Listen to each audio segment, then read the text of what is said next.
Good evening, everyone. Thank you to Magen Avraham Shul for allowing us to have this weekly lecture here. Just a few announcements before I start. Today it's Tuesday, but we will transfer it to Sunday. So the next lecture will be not this coming Sunday, the following Sunday. It's going to be February 17th. And from then on, every Sunday at 8 o'clock. Because tonight we are limited on time because there's another shiur after that, so I don't want to be limited until people come. We don't want people to just show up and then right away the shiur is over. Also, I want to thank J-Root Radio 97.5 FM for organizing these weekly lectures. Everyone who is interested to listen to all the lectures and all the shows on the radio, you can dial 718-506-9099 or by email jrootradio.com, jrootradio.com. There is live shows and there's also recorded shows. So every show that was played during the last week can be heard later on the radio. If you realize this radio station is making a kind of a revolution in a community, because many people that are on the road or women that are in a house that don't have exactly the opportunity to participate in lectures, they obviously have Torah in their house around the clock, and many of the children, when they come from yeshiva, from school at night, they're listening on the phones to all the beautiful shows that they have. It's very recommended. I see myself that since they started to play my lectures every Tuesday between 9 a.m. to 11 a.m., so my website increased by more than 30%. And it's thousands of new people, new listeners just from Brooklyn alone. That is people who were not listening to me before. Now, Baruch Hashem, thanks to the radio station, they already became routine listeners. Okay, so we will speak on a weekly basis, as I said, every Sunday. Just today it's on Tuesday. The following one will be on Sunday, on February 17, and there will be every Sunday, Bezrat Hashem, a weekly shiur over here. I will speak mainly about the parasha, but if you know me, you know that I'm not sticking to one topic. I go from topic to another one. And we will speak about Parashat Mishpatim today. Last week, we read Parashat Yitro, which is the acceptance of the Torah, the Ten Commandments.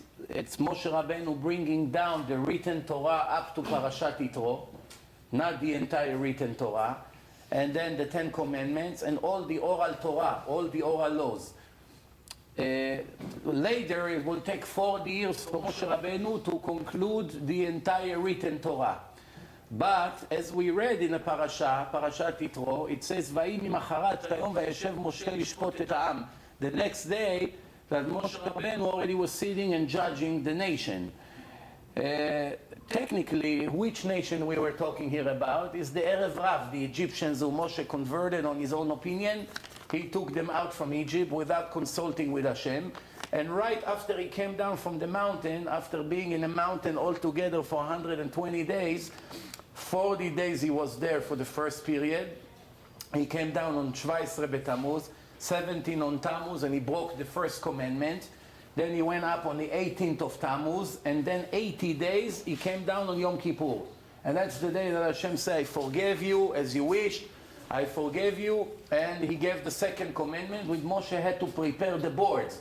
The boards were not prepared by Hashem like the first board.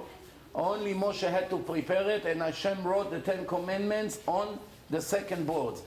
The situation in the world obviously will never be the same, because before the Moshe broke the first board, if a person was learning any subject in the Torah, he would never forget it. After the boards were broken, shichecha yarda la'olam, people forgetting, you can learn 5, 10, 20 times, and after a year you don't remember basically anything. That's actually the punishment that we have after the commandments were broken. One way or the other, Moshe Rabbeinu set the next day to judge the nation. How can you judge the nation? The Erev Rav came and complained about all the money that the Jewish people robbed on the way out from Egypt. They say it's all belong to us. Yeah, they became converts. It's a new Jew, and a convert that is becoming a Jew is actually like a baby who was just born. But we have to know that something very interesting here. They want to basically eat the cake and still live at full. On one hand, they want to be Jewish, come out with the Jewish nation out of Mitzrayim, get the salvation, be a part of Matan Torah and see all the miracles. On the other hand, they want to stay Egyptian because they want to take all the money. The question is, how Moshe established a Jewish court if the written Torah was not written fully? It wasn't written yet. The answer is, you don't need the written Torah to be a Dayan in a Jewish court. 99.9% of Judaism always remember that it's Torah Shebe'al Peh. It's the oral Torah, not the written Torah. If you had to judge one rule from the written Torah, you cannot do it. You don't know how to respect your parents. You don't know how to keep Shabbat. You don't know arguments between partners. You don't know the law of interest. You don't know circumcision. You don't know how to prepare tefillin.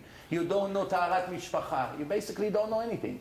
If you take the written Torah and you try to practice one law from the Torah, you can't.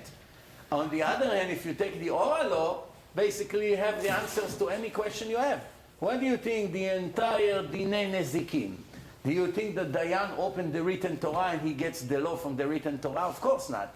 Everything they do and every verdict they reach all come from the Gemara and the Shulchan Aruch.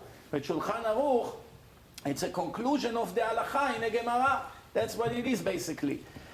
So after Parashat Yitro, we are receiving the Torah. Right comes after that Parashat Mishpatim, and it starts Ve'ele HaMishpatim. Chazal is teaching us in the Gemara, every time the Torah says Ve'ele, it's a continuation of the previous subject. If it's only say Ele, it's a whole new topic now, no subject. Ve'ele, Ve means end. And those are the laws, right? Means it's continuing from where we stop. Where did we stop? Parashat Yitro, the previous parasha, it's the 10 Commandments. Moshe Rabbeinu brought the boards, the commandments, and from here, now we're going to go into some more specific laws of a Jewish court. We'll start. First of all, I want everyone to understand we have 613 laws in the Torah. It's not a coincidence that we got this number, 613. The creation of mankind is very similar to the structure of the Torah.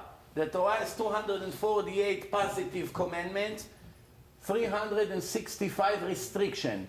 For every positive commandments of the Torah, we have an organ in the body, 248 organs, Ramach Evarim, and 365 ligaments. Each ligament connects to one restriction. So the entire creation of a person is 613 parts, which is exactly the way the Torah is designed. Not only that, if you take the 613 laws, you can break it to 6 different categories. 6 different categories. What are they? The first category is absolute commandments, which always obligates a person. So, for instance, tefillin, kriyat shema, holidays, they are not subject to the wish of a person. You're in the mood to do it, you love the mitzvah, you don't love it, it's too hard for you, it's too easy for you, it's irrelevant. This is a daily or a weekly or a monthly obligation that constantly repeat all the time. Nobody asks you, you want to keep it, you don't want to keep it, that's the law, end of story. That's the first category. Second category is negative commandments, what we call restriction. You should not kill, you should not steal. The Torah told you, do not do X, Y, Z. That's called restrictions. That's the second category. What's the third category? It's commandments that Hashem, God, puts in the Torah, but He's very, very interested that we will never keep. He hoped very much that we will never keep these laws. So why did He give this law? He has to make order in the world. But if it was up to Him, He would sign right away that no Jew would ever keep these laws. What are they? For instance, executions. How to execute the wicked people. Now, Hashem is interested that his children will be executed? Of course not. But once it has to be done, he has to give the laws how to do it. Divorce, husband and wife, something went wrong. You try to fix it, it's just not working. Sometimes it's an obligation to get divorced. Better than to abuse each other, violence, verbal abuse, and all kinds of other problems. Sometimes you cannot have children, this couple, for more than 10 years, and a man is obligated to have at least one boy and one girl. There's all kinds of things. Hashem is very, very happy if nobody would ever get divorced. The Gemara says if a couple get divorced, the altar, the Mizbeach of Hashem is crying. That's an expression to tell you that Hashem is basically crying. So what does it mean? Hashem would want very much nobody ever to get divorced. But once it has to get done, the Torah has to explain how you do it in a kosher way. The fourth category is mitzvot that are subject to the will of the person. You are interested or you're not interested to keep this law. It's up to you. If you want to keep it, you keep it. You don't want to keep it, it's your loss. Such as if you want to eat meat. Nobody forces you to eat meat. Yeah, it's mitzvah in holidays to eat meat and Shabbat to eat meat. Let's say a person doesn't like to eat meat. He's allergic to meat. He hates the taste of meat. All kinds of reasons like this. Vegetarian. He doesn't want to eat meat. All his life, he'll never eat meat. Not once in his life, he will have to slaughter an animal.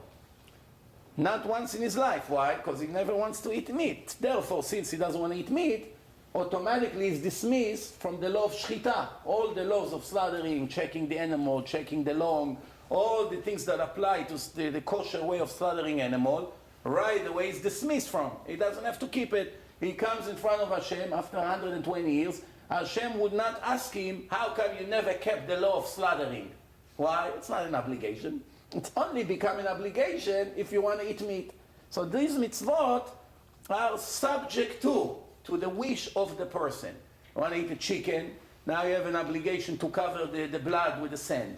You don't want to eat chicken, you don't like chicken, you hate chickens, you feel bad for the chickens, whatever the case is, you don't have to. It's not a problem. Then the fifth category is mitzvot that depend on a certain situation that was created. Not all the time they are applied. For instance, yevum or chalitza. It can happen once in a lifetime to 1 out of 1,000,000 people. For instance, in order for you to become obligated in this mitzvah, few things have to happen in the world. You have to have a brother that got married and they never had children and God forbid died. And because of that, you became obligated to do something that you didn't even want. You didn't plan to do. Few things that happen. First, your brother got married. Who says he's going to get married? Many people don't even get married. And once he got married, most people have children. So first, he has to get married. Second, he has to have not to have children. Third, there are many brothers. Maybe most of them are not interested to do yevum. And you're the only one who left that basically care about your brother, so automatically fell on your head. You do it, there's some benefits in it. You get his house, you get his money, you marry his wife, there's all kinds of benefits. But really, obviously, you have to do it just to continue the descendants of your brother, which means the babies come, is named after your brother, and that's basically relates to him. So that's mitzvot that depend on a certain situation. And the sixth and last category is mitzvot that depend on the wish of the person. It's a little bit similar to what I say in the fourth category, but let me clarify.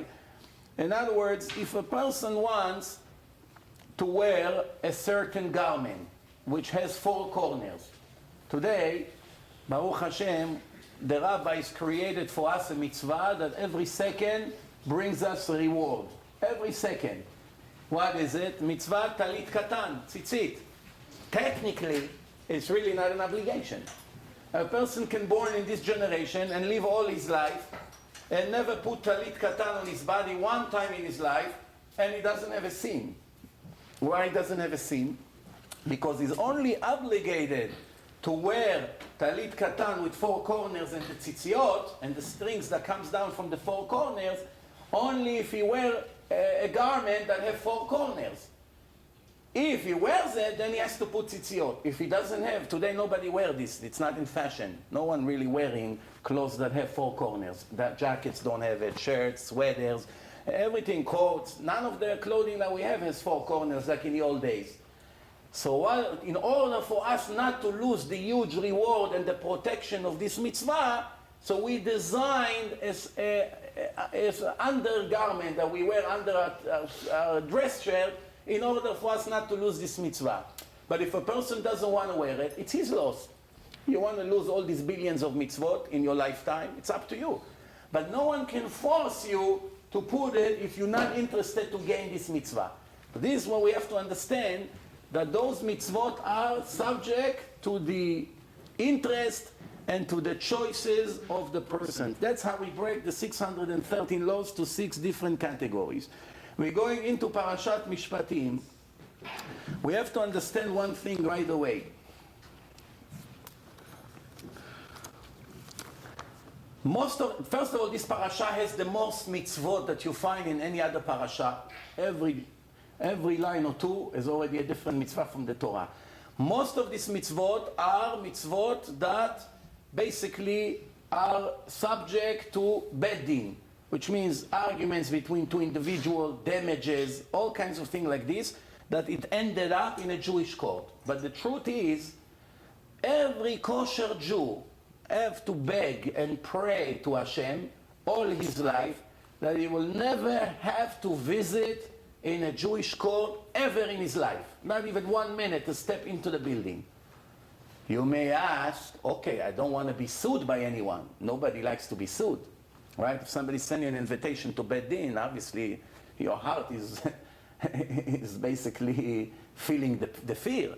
So everybody understands. Even in a secular court, nobody wants to be sued. What's new? Nothing is new. But I'm not talking about being sued. That's obvious. I'm talking as you are the one who sues someone, or even as a witness. It's better not to ever be called to a Beit Din. Why is it? If you have to sue someone in a Beit Din, I will clarify myself in a minute, it's an indication that you basically don't have enough emunah in HaKadosh Baruch Hu. I'll tell you a story of what happened with me, and then you understand what I mean. Many years ago, I don't know, close to 10 years ago, I went to a very big rabbi in Monsey, and I told him, this person stole a lot of money from me, and I have all the contracts, witnesses, documents, lawyers agreement, whatever you want. Everything is organized. And I want to take him to Beit Din. Which Beit Din I should take him? Give me a recommendation, where should I invite him to? So he told me something. At that time, I wasn't ready for it. I was very, very shocked. Today, it's very obvious for me. But 10 years ago, I still was thinking in a different way than today. So he told me, who told you you have to take him to Beit Din? I told him, it's a lot of money. What do you mean? So he said, Beit Din is lektane emunah. Beit Din is for people who don't have emunah in Hashem. So I answered him, what do you mean? Half of the Torah is the laws of the Jewish court. Half of the Torah, Baba Metzia, Baba Batra, Baba Kama, Sanhedrin, Makot, it's all speaking about the laws in a Jewish court. Well, half of the Torah you wiped out in a minute?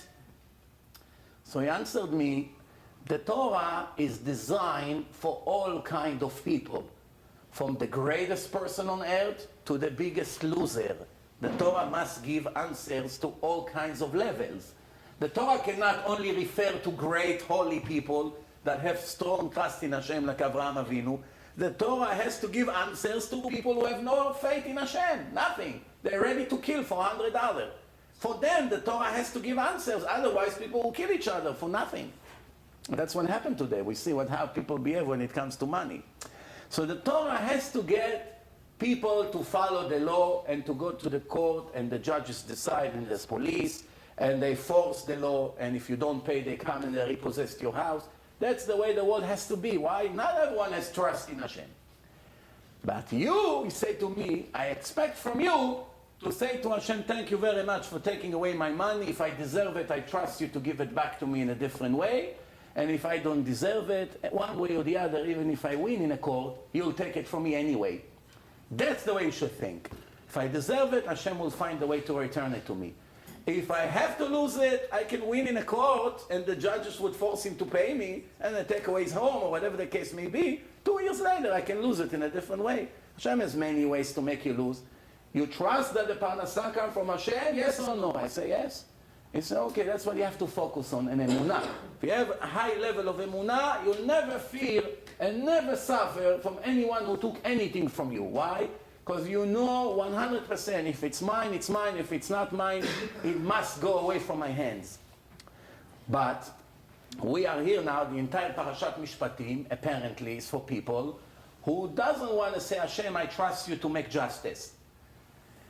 So a person should really hope that I should never get to the court, not as suing anyone and not being sued by anyone. Now you may ask me, okay, what happened if I saw a crime and they call me as a witness? That's a mitzvah. I do a mitzvah. The Torah says if you are a witness and you don't want to say the testimony, that's a sin. Why? It's lo ta'amod al dam recha. One person, God forbid, will go to jail or get executed. Your testimony can save his life. Or the other way around. There's a murderer who is about to go free. Your testimony can put him where he belongs. Right? The answer is yes. If I already saw a testimony and I have to testify, I must do it. I have to pray to Hashem that I will never see it. Why? A part of what Judaism is teaching us, there's no coincidence why you had to see this tragedy. It's Hashem sending you a message, wake up, it should have been you. You see an accident on the road, Hashem is waking you up, you see? It could have been you. Because if you're 100% clean, even to see a tragedy, Hashem won't let you. Not only that, if you have a brother that is a very wicked person, he makes a lot of sins every day, and you are not, you're good, you're tzaddik, you're righteous. And your brother, God forbid, deserves to die. That's it. Hashem wants to take him away from this world because he makes too much pain to too many people.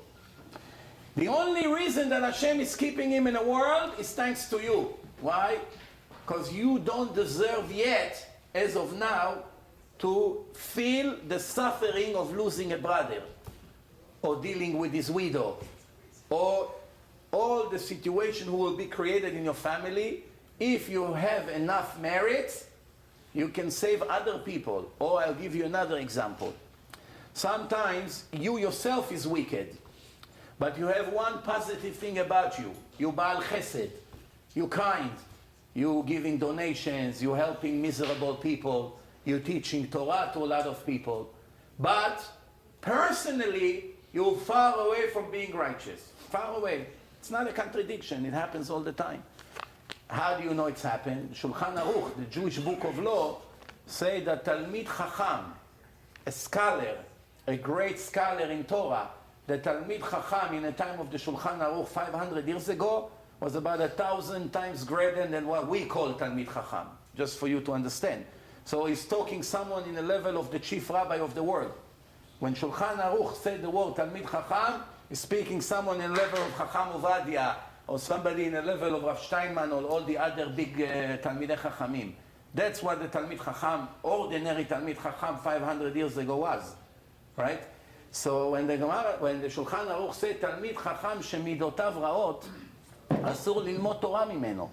If you have a Talmid Chacham, he knows a lot of Torah, but he's a crooked person, his personality is not good, he doesn't have good midot, his traits are horrible, it's not allowed to learn Torah from him. If you know 100% this person is not honest when it comes to money, when it comes to modesty, when it comes to Lashon Hara, jealousy, politics, someone like that is the last person you want to learn Torah, even if he knows all the Torah by heart. That's why they told Rabbi Meir when he was running after Elisha ben Avuya on Shabbat. Elisha ben Avuya was a very big rabbi that one day decided to become reformed. So he got on a horse and he started to ride on Shabbat, riding on a horse on Shabbat. And Rabbi Meir runs after him and asks him questions. So they told him, don't you know you're not allowed to learn from this honest person Torah? So he answered, it's like a pomegranate. I know how to take the fruit and how to get rid of the garbage. But obviously, an ordinary person doesn't know when this Talmid Chacham will teach you what Hashem wants you to know, and when he's going to mix his own crooked opinions and kfira into the things. That's why the Gemara say, don't learn from people like this. And the Shulchan Aruch, it's halacha. Mi she'eno agun. Even if he teach you the right halacha, still not good to learn from him. And also, the Gemara say, Talmid chacham shemidotav raot, a Talmid chacham that his traits are bad, nevela srucha bashuk tova mimeno. A horrible dead rat on the street, a rat or a dead dog on the street that smells the entire neighborhood, is, the Gemara says, better than him, with his beautiful beard and a nice sombrero. Why? Why? It's better he would not be Talmid Chacham and nobody come to ask him for advice and to teach him Torah, then people hold of him as the representative of God, and in reality this dead rat is better than him in the eyes of Hashem. Why? Learning 30, 40 years Torah and still staying a crooked, a crook, a liar, taking advantage, using people, politic, jealousy, lashon hara. That's the way of the Torah. That's a disgrace for the Torah. And unfortunately, the world is full of people like this. Why? They learn, like a professor in a university. You know how many professors can teach you Torah better than any rabbi you know? I saw a few books from professor. If you know the knowledge they have, and the life of all the Rishonim, and the history of the Kabbalah, the Zohar, the life of the Ramban, every day on the life of the Ramban they know. Ask any Rosh Yeshiva, can you tell me the entire life of the Ramban? No, almost nobody knows. People know a little bit about him. Can you tell me the whole history of Rabbeinu Yonah? Can you tell me how the Zohar started? How it spread to Ashkenaz? How all of a sudden there's so many Ashkenazim that Mekubalim, if the Zohar is basically from Rabbi Shimon Bar Yochai and come from the Middle East, there was no internet, no telephone. How all of a sudden he went to Ashkenaz, and many Ashkenazim rabbi were Mekubalim 900 years ago, 800 years ago. There's the history of it. Most people don't know it. You have people from the university in Israel that they know so much that if they put a yarmulke on, they don't have yarmulke, they mechalelei Shabbat. If they put a yarmulke on and grow a little bit beard, and they come and give a speech, he says the chief rabbi of Brooklyn arrived. But he's a total rasha, eating pork for breakfast every day. You know, with his bacon and eggs. Why? Because the Torah already told you it's possible that a person will have a lot of knowledge, and at the same time it's possible he will be like the list of the people that the Gemara said that they have no share to the world to come, like Gehazi, Achitophel, etc. So let's focus a little bit more about Parashat Mishpatim. The Parashat says like this. It says like this, listen good. It says,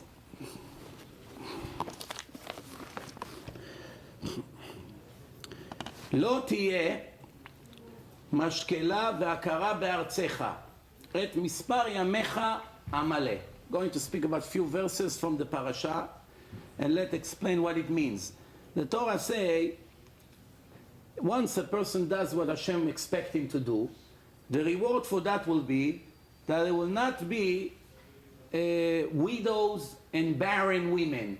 Women that will become pregnant, they will be blessed, and they will be able to give birth to their babies, and the life of a person will be full, he won't die young, and we won't lose our children. Horim Shakuli means parents that lost one of their kids. How many barren women are mentioned in the entire Tanakh altogether? How many? Let's go one by one. First barren woman, Sarah, the wife of Abraham Avinu. She doesn't even have rechem. She doesn't have a wound. The miracle, she gives birth when she's 90 years old. Rivka, also she was barren until she had the twins. Rachel, also barren. She comes to Yaakov, beg him, do something. You're a tzaddik, you're a righteous man. Do something that I should have kids. What happened? Later she had kids. The wife of Manoach, what's her name? Tzlalfonit. She is the mother of Samson, Shimshon the prophet, Shimshon the hero, which was actually crippled, far away from the image that you think. It's very short and crippled, and it's not exactly the hero you're imagining, right? So Shimshon obviously was holy from birth. The angel came to her and told her that next year you're going to have a baby. That's the wife of Manoach, Tzlalfonit her name. Then Hannah. the wife of Elkanah. Then the woman, the Shunammite, in the time of Elisha the prophet, in the time of Elisha and Eliyahu Navi, the Shunammite, she begged him to do something for her to have a baby, and that baby, later she had a baby, and he almost died, and he revived him, the whole story of Elisha. So there are 6 women. Who is the 7th one? The 7th one. The 7th one is Jerusalem. Jerusalem is not a woman. It's the city of Hashem. The most important place in the world is Yerushalayim.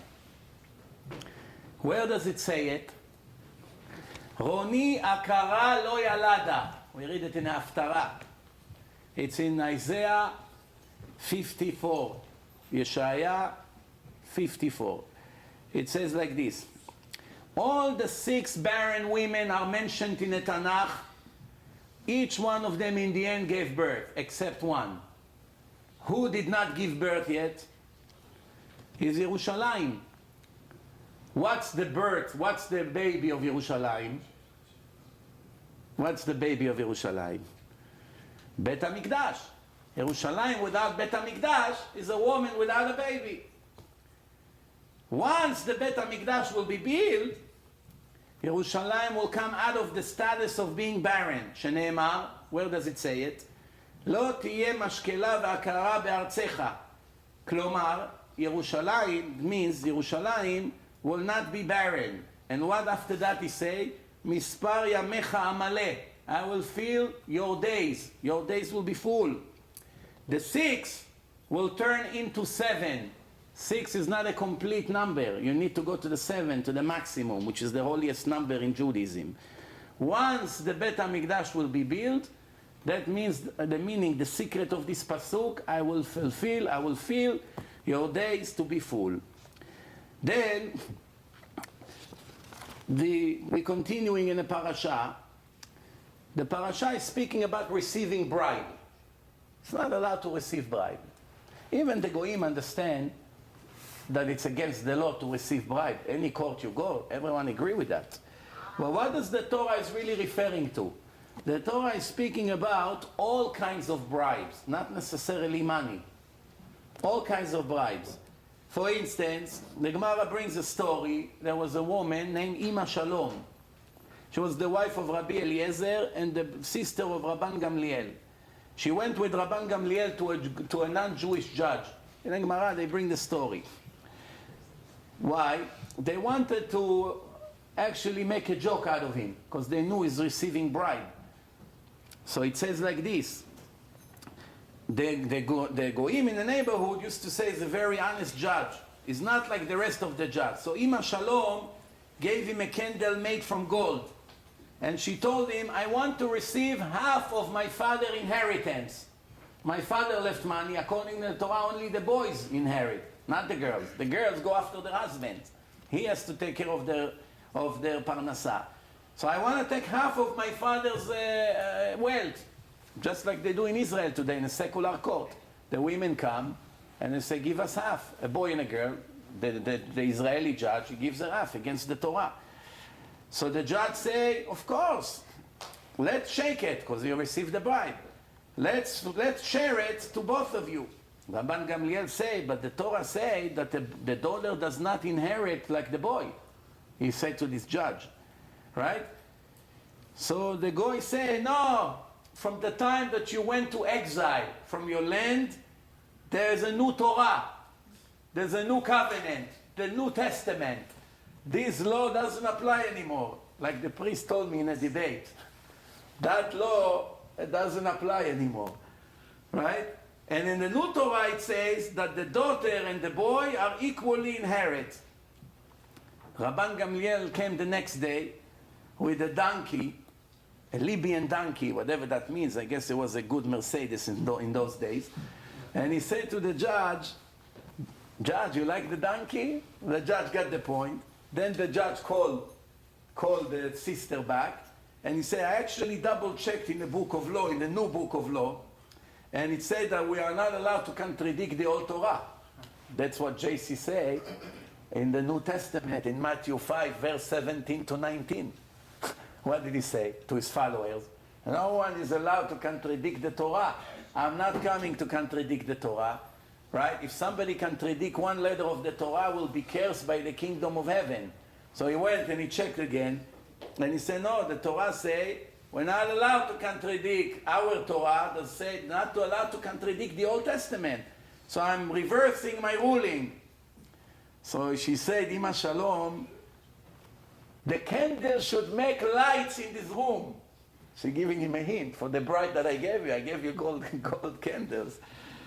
So he said, so Rabban Gamliel started to sing, the donkey came and kicked the candle and the light disappeared.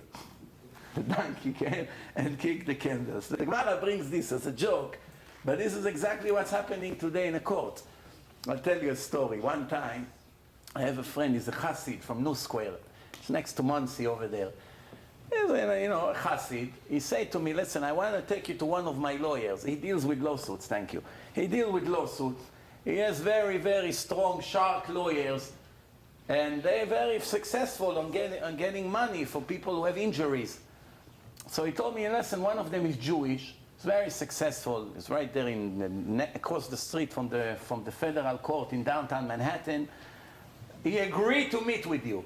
He agreed because his hour is $15,000 he makes in an hour.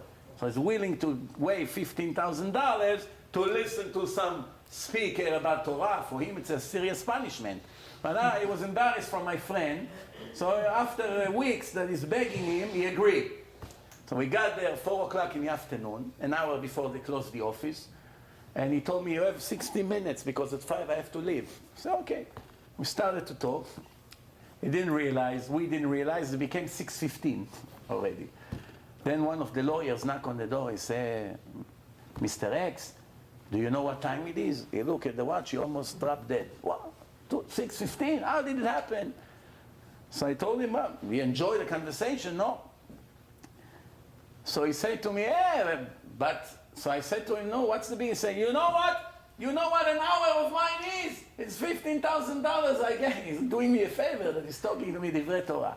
Anyway, when we left, my friend the Chassid told me, any lawsuit you have, bring it to him. It's a guarantee win, and you're going to get the millions of dollars. So I told him, how are you so sure? It can be an angel. The law is the law. He told me, you don't understand. The day before the trial, he sits in his yacht with the judge, smoking cigars, drinking whiskey, blue label, $300 a bottle, and discussing the case. How much the judge would approve. That's how corrupted the system is. You understand what's happening? So he tells me, anyone you get to him, they already decide how much he's going to get. That's why the insurance company, as soon as they hear that he's the lawyer, right, they're offering a generous settlement. You know, you always win. That's what happens when you don't have fear from God. When you don't have fear from God, everything is possible. If you have Hashem in your life, you can do whatever you want, but you know Hashem is watching. Ayin ro'ah v'ozen shomat v'chol ma'asecha v'sefer nichtavim. You know, we say, Makeh aviv ve'imo mot yumat. Someone who hit his parents, his father or his mother, and made them bleed or blue marks, so he actually deserve to be executed. That's really the law of the Torah. The question is, if a person hit his father, believe it or not, it happens in nowadays. I even get complaints from people like this. I was in LA one time, and a man came to me and he said, you see this guy over there? He showed me one guy full of tattoos, hair, earrings over here. He said, that's my son. He said, maybe you can talk some sense to him. So we begin to talk. Then he said to me, every 2 or 3 months he goes to jail. You know why? I call the police and ask them to come immediately when I see that he hides drugs in his room. I call the police come, they bust him, they put him in jail for another year or 2. And this year that he's in jail, I can finally go to sleep at night. Because when he's out of jail, his own son, our life here is terrorism. He beats us up, he breaks things, he steals things. We're afraid. I'm afraid to talk next to him. That's the life I have with him.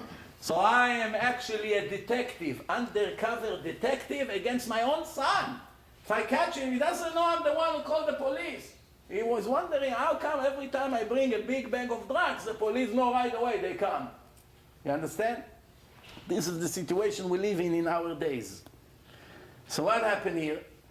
The question is, if a boy punched his father, and his father basically was bleeding, one drop of blood, it's enough. How can we execute him in a Jewish court? Today there's no execution because we don't have the Holy Temple. But the question is, how can we execute him? We do not know for sure who's the father of the boy.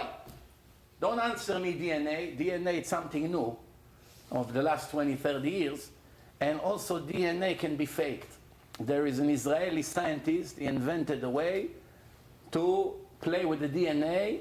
He can make anyone guilty if he wants. Very interesting how they do it. Faking DNA of people. I don't have time to explain how it's done, but there's a way to do it. When I was in San Diego, I have a friend, he's a judge, used to be the prosecutor of San Diego. He was a judge in a court there. And we sat together in Motzei Shabbos, and we discussed that. And I told him, did you hear about it? And he said he knows about it. So I told him, how can you send a person to jail? He's in a criminal court. How do you send a person to jail based on the prosecution? They're presenting DNA. If there's a chance that maybe somebody faked that, he didn't have exactly what to answer. He said, right now it's still the law. When the law will be changed, we'll deal with that. You know, but the idea is that the Torah doesn't go by DNA. The Torah says, if you hit your father, you have to be executed. The question is, how do you know it's your father? You always know who the mother is. Why? People can testify where the baby came from. But how do you know who the father is? You cannot go by he looks like him. They both dark. They both have blue eyes. It's not a proof. We need 100% proof. How do you know if he's really his father? Maybe the mother cheated and he has a different father. Now he hit his stepfather thinking he's his biological father, but in reality it wasn't really his father. You executed an innocent person. How can we do such thing? Right? So from here we learn something amazing. There's something in the Torah called chazakah, certainty. Certainty, you cannot swear 100% that that's the case. But we go by what occasionally always happens. 99 out of 100 times that's the case. Once in a while there's an exception to the rule, but that's called chazakah, that's like a fact. We go with the Torah like a fact. Same thing the Torah say, always follow the majority. There's few rules in the Torah that is go by a fact. So, the Gemara say, Rov beilot achar habal. A woman claim, all kinds of claims about her baby. That's an excuse. She want to get divorced. Her husband doesn't want to give her divorce. So she come and make up lies. I cheated, it's not your son. We don't believe her. Why? Rov beilot achar habal. Well, today I don't know if you can continue to say it because the world is a different place. But in the old days, the wife was always in the house. The husband always knew where his wife is. She doesn't have a car. She doesn't have iPhone. She doesn't have Facebook. Where is she going to go? From this tent into the other tent? So it was much harder than today. Today, maybe it's a different world. I don't know. One way or the other, we always go by the certainty. Unless if two witnesses come, two witnesses cancel the chazakah. But as long as we don't have two witnesses, we have to go by the chazakah. This is the law of the Torah. Many of the things that we do according to the Torah is based on this rule, which is called certainty.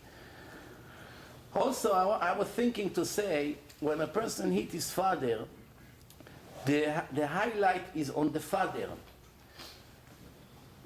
Not on the hit, on the hitting, on the father. Why?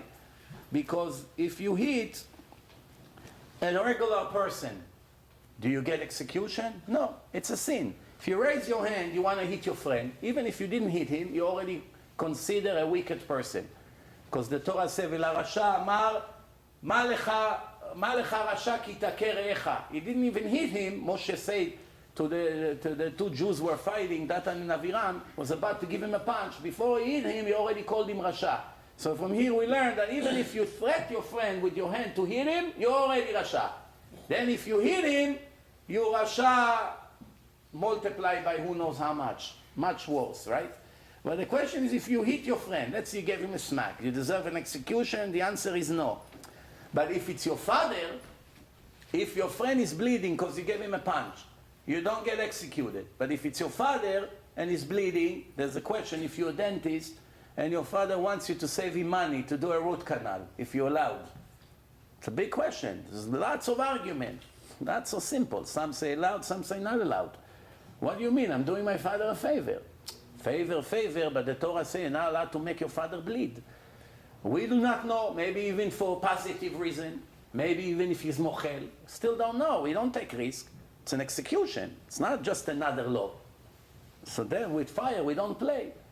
You understand? So it says like this, when a father, why the Torah is so strict?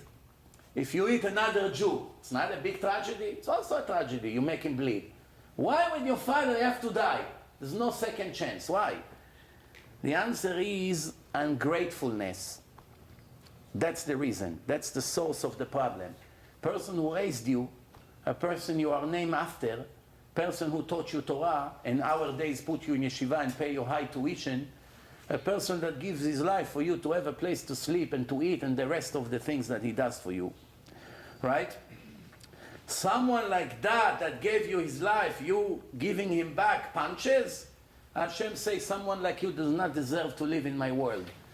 Therefore, even if in the end you'll find out that he wasn't your biological father, it's still the same root of the problem. Still raised you, he still gave you a place to sleep, still pay for your food. So there is the same high level of ungratefulness. That's why we don't have to do all this research to make sure 1,000,000% that is your biological father. If he's considered your biological father, end of story. Then we say, when we pray, we say like this, בורא רפואות, נורא תהילות, אדון הנפלאות. Do you think it's coincidence that this is the right order? Why it doesn't say, אדון הנפלאות, נורא תהילות, בורא רפואות? That's the right order. אדון הנפלאות, that means the master of magics, of the wonders. נורא תהילות, he deserves to be praised. בורא רפואות, he is the one who creates medicine for the sicknesses. That's the right order. The other way around. Why it say, בורא רפואות, נורא תהילות, אדון הנפלאות? Why? The answer is, when a person is sick, there are three things he has to do. First thing, goes to the doctor. Doctor, what do I have? Tell me first what's the sickness. Maybe just migraine. Maybe chas v'shalom it's tumor. Don't know. You need a doctor, the specialist, to tell you what you have. After you found out what you have and what the doctor suggests, how we treat your sickness, what's the next step? Nora Tehilot, Tehilim. All day, all night, praying and praising Hashem to save you. And then after that, Adon HaNiflaot, the master of wonders. You have to count on Hashem to make you a magic, a miracle. That's the right order. Some people, Moshe, why I don't go to the doctor? No, I count on Hashem. The same thing, Hashem brought me the sickness. He is the doctor. Ki ani Hashem rofecha, the Torah says. He's going to take it out. No, I have to go to the doctor. No, I don't believe in doctors. Wrong. The Torah say, the pasuk, rapoye rapoye. From here, Chazal say, we learn that there's permission for the doctors to cure. So the question is, the doctor needs permission to cure? Every ordinary Jew who see a Jew that is wounded has permission to cure him. Why the doctor needs a special permission to cure someone and to save his life? We are obligated to do everything we can to help each other. If your friend is suffering, if your friend has high weight on his back, you are obligated to come and take half and help him. If his donkey collapses, you have to help him pick up the donkey and put the merchandise back on his back. So obviously, you cannot ignore your Jewish brother or sister if they're stuck in a problem. It's needless to say if they're sick and you can get them out of their misery. So why we need permission for the doctors to cure? Because the Torah has a verse Ki ani Hashem rofecha. Because I am your God and I am your doctor. From here, we would learn I am the only doctor. No one allowed to act as a doctor besides me. Because of that, Hashem wrote in the Torah, Verapo yerapeh, that you're allowed to use someone, pay money to come and cure someone in your family, God forbid, that needs medicine. But the right way is not to count on a miracle. Unless if you're Rabbi Akiva, that's a different story. If you're in such a high level of emunah and trust in Hashem, which none of us is even 1% of it, that's a different story. People like this don't need anything. They don't live according to the laws of nature. They don't do any efforts to make parnasah. They don't need doctors. They don't need anything. Why? They're so attached to Hashem, they live in a different league. But we, ordinary people, you have a problem, you have to go to the doctor. And if you don't go to a doctor and something happened to you and you die, you'll be judged as a murderer. You may say, murderer? Just because I didn't go to the doctor to take care of my problem or to do the surgery, I'm a murderer? The answer is yes. You don't have permission to commit suicide. Killing yourself, neglecting your health, knowing you can die, is basically committing suicide. Why? You had a way out. You chose to die. You shorten your life with your own hands, with your own choices. You come in front of Hashem, He judges you as a murderer. Why? Because your life is not in your position. You should know that. We do not have permission to commit suicide. Why? If a person commits suicide, you bury him out of the cemetery. You don't bury him with ordinary Jews who bury there. You have to make a wall. And some say that even Kaddish doesn't help him if he committed suicide. But there's some exception to the rule. If he was taking heavy antidepressant medicine, he messed up his head, that he couldn't tell the difference between good and bad anymore, and that case is dismissed. He's not wicked. So we say Kaddish on him and we bury him as usual. Someone like King Saul, Shaul HaMelech, he jumped on a sword. Why? Because he knew if he's not going to kill himself, the Plishtim will make a party out of him, chop his head off, and they show it all over, and thousands of Jewish soldiers would die when they see the hero, the tzaddik, Shaul HaMelech. His head is like a soccer ball. They throw it from one place to another. He knew where it's going to lead to. So he chose not to fall in their hand, and he killed him. But that's a different story. Like I said, there's some exception to the rules. But the person who lost $1 million in the stock market, he jumped from his window.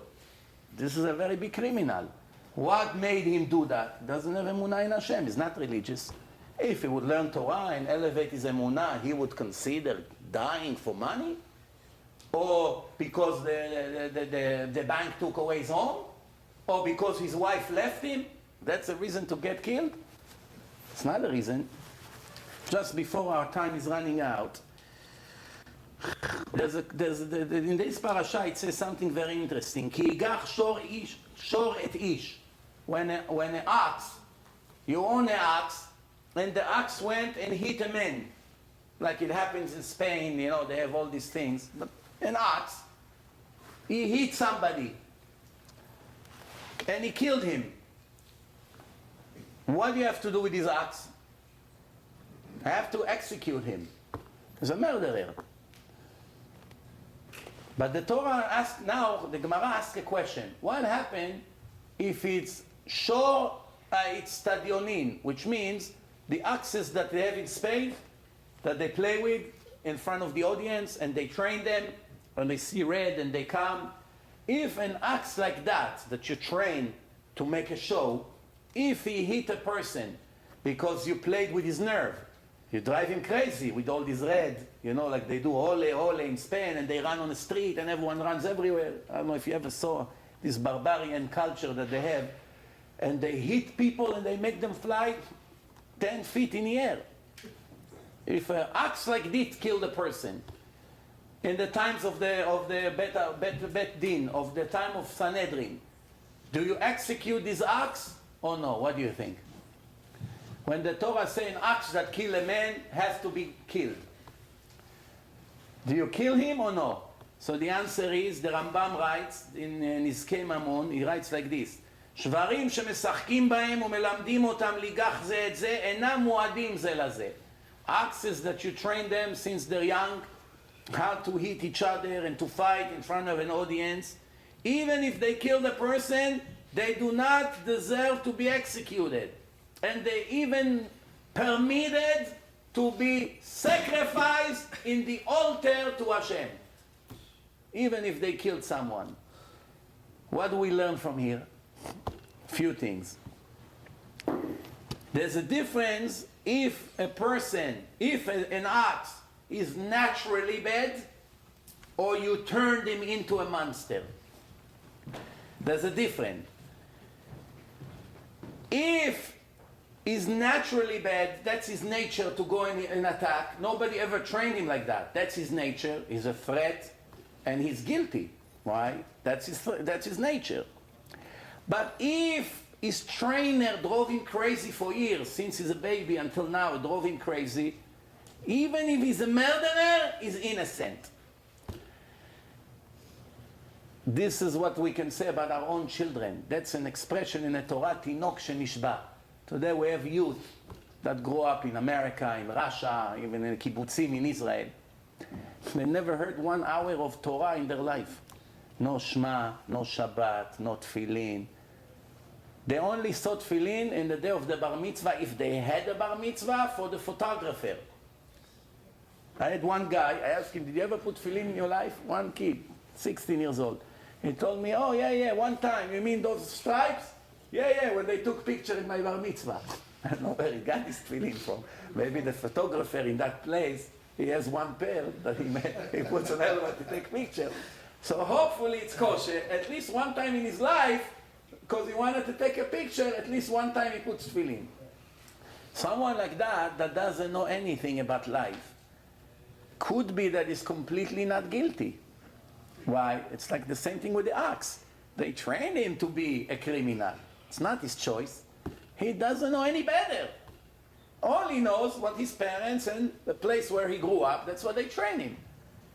That's why the Gemara said, במקום שבעלי תשובה עומדים, a person made repentance and came out of his wicked studies, even from birth cannot reach this level. And just before we have 2-3 minutes left, we have to know one more thing. Sometimes a thief is breaking into a house. What's the law? If the thief is coming into a house and the owner of the house has killed him from self-protection, he killed him in the middle of the night. In the old days, there's no electric, no alarm, no guns, no nothing. You could have a knife or maybe a rock that you throw because you're afraid he's maybe going to kill you, because he gets panic when he knows the owner of the house discovered him. Before he'll kill you from panicking, you have to kill him before he'll kill you or your children, right? So it's a matter of life and death. It's not only what he's going to steal. So the Gemara says like this: Baba machteret b'Shabbat v'nafal alav agal. If he came to you, broke into your house Friday night, Erev Shabbos, Shabbat. Machalel Shabbat, on top of the stealing, is breaking into your house on Shabbat. And the room collapsed on his head. All the bricks collapse on his head and is covered with bricks. What's the law on Shabbat? If a person in a Jewish neighborhood walks in the street and a building collapses on him and is covered with bricks, bricks are muktzeh. It's a part of a building. You're not allowed to touch it, to move it. But there's somebody underneath. But we don't know for sure if he's a Jew, non-Jew, who it is, man, woman. We don't know anything about him. What's the halacha? We must clear all the bricks and try to save his life. Even though it's Shabbat, we're violating Shabbat to save his life. The question is, if a person came to rob you, and the room or the place where he broke on his head, and now he's under the bricks, you allow, or you or the people in the neighborhood allow to clear the bricks, or you cannot violate Shabbat to save this person? What do you think? Allowed or not allowed? There's a good point here. Why? Because according to the Torah, you're allowed to kill him. Why? It's called din rodef. Someone who comes to kill you, you're allowed to kill him first and you dismiss. There's no trial. They don't prosecute you. Now when he covered with the bricks, is he a threat to me? Can he still steal from me? Can he still kill me? No. He's covered with bricks. So maybe now I'll call the neighbors, we clear it, and we put handcuffs on his hand. Or tie him, or call the police, no? So we allowed to save him, or we let him die? What do you think?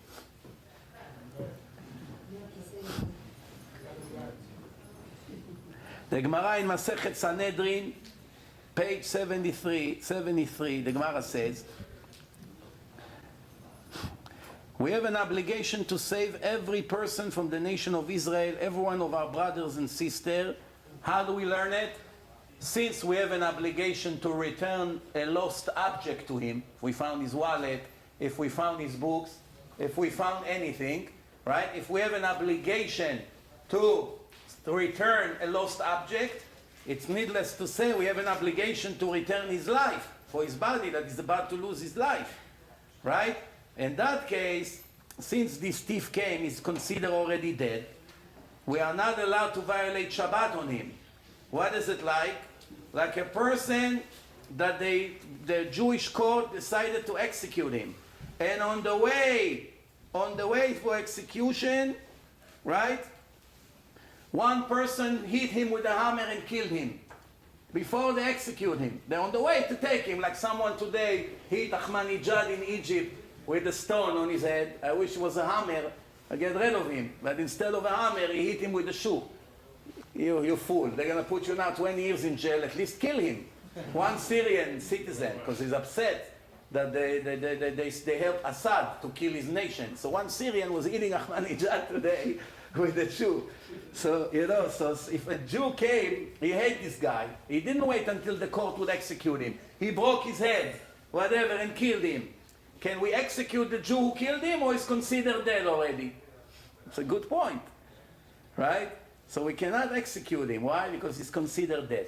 I had a few more interesting things, but I know it's going to be a short shiur today. Let me just make the final announcement for those who came late. We will have a weekly shiur here, Bezrat Hashem, courtesy of the Shul Magen Avraham and the J-Root Radio that organized this event. But it won't be Tuesday. We decided to do it Tuesday because we didn't know. But since there is another shiur here, and until people come, it doesn't even leave us 40 minutes to speak. So it will be every Sunday. Not this Sunday. Next shiur will be on a Sunday in 10 days from now. I believe it's February 17, 8 o'clock. We can start at 8 and finish 9:20, whatever. We have more time. We're not under pressure. Please pass the message to all your people. I'm going to speak about different topics, usually mainly about the parasha, with other things, with other questions and answers. We will have more time to give you time for questions. Today was a short version of the shiur. If you have any question, you can ask me outside. Thank you very much. We'll see you in 10 days. Thank you very much. I finished good, no? I started late. I started 10 minutes late. I know, but people don't come on time. We'll do it on Sunday.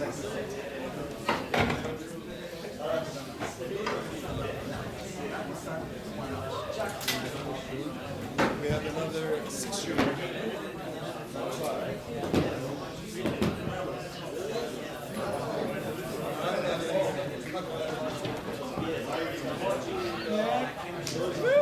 You're a boy.